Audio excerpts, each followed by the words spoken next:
Hey everybody, trying something new. I'm doing this from my GoPro. So, just a quick check-in. What a year, eh?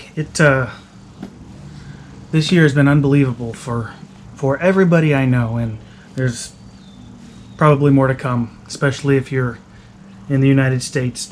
But I'm not here to talk about this weird, terrible, trying year.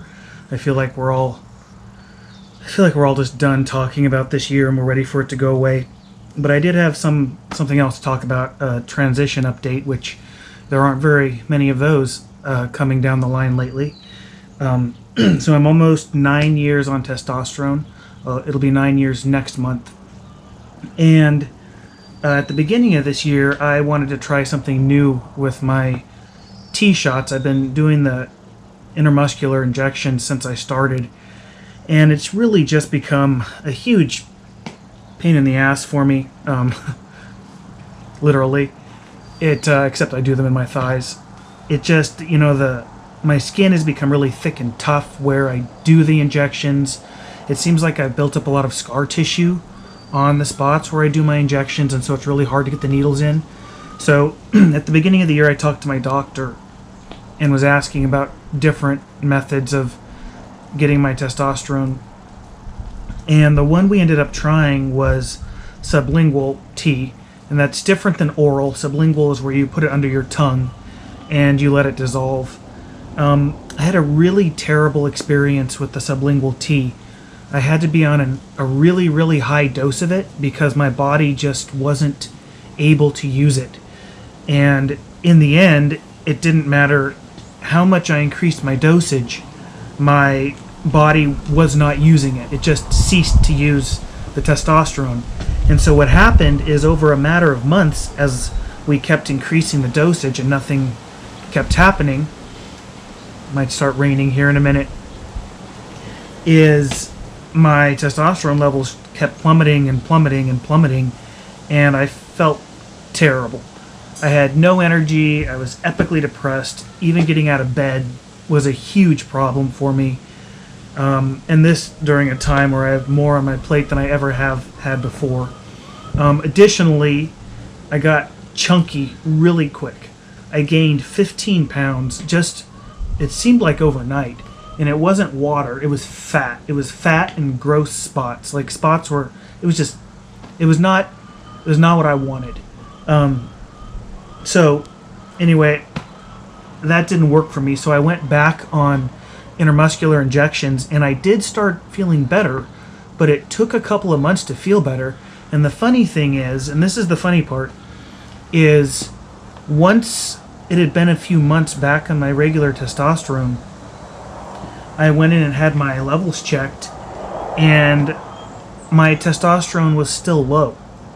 After switching to the sublingual and then going back on intramuscular, my body wasn't using the intramuscular testosterone in the same way either. And so I ended up having to increase my dose, which my dose is already higher than anybody I know. I was on 160 milligrams per week.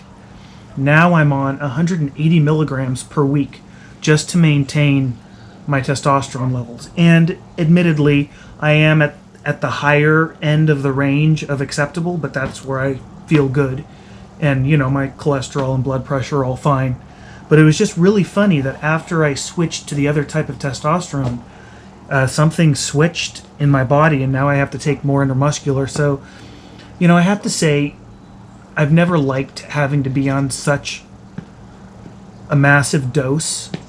I don't understand why my dose is so much higher than most anybody else's dose that I know. And I don't like that I keep having to increase my dose. It seems like every 5 years or so, I have to increase my dose. And at this point, I'm injecting a lot of oil and liquid into my leg.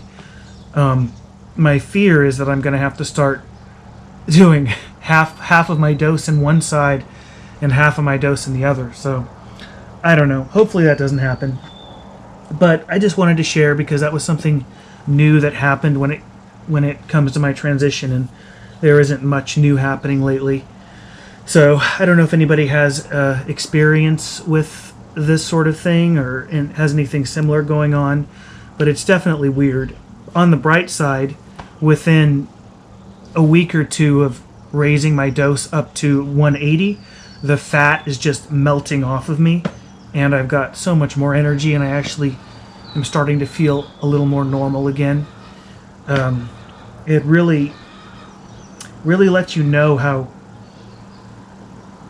integral having hormones is to your ability to function, which is terrifying if you're transgender and don't have any of your organs that produce most of your hormones left in your body. I mean, I wouldn't change anything with my hysterectomy. It made the biggest difference to me, to tell you the truth, getting those things out of there. But, it's definitely terrifying being so reliant on something that I can't produce myself for my health.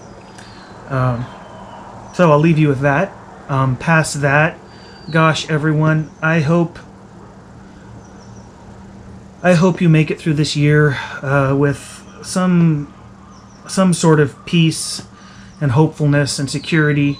This year has been difficult for all of us, and no matter what happens in the election, I feel like we have a really difficult few months ahead of us in the United States. So just be kind to each other, give each other space. Eventually we'll be on the other side of this. So anyway, I hope you all can find a way to find good spots in life as we navigate the next few months. Bye.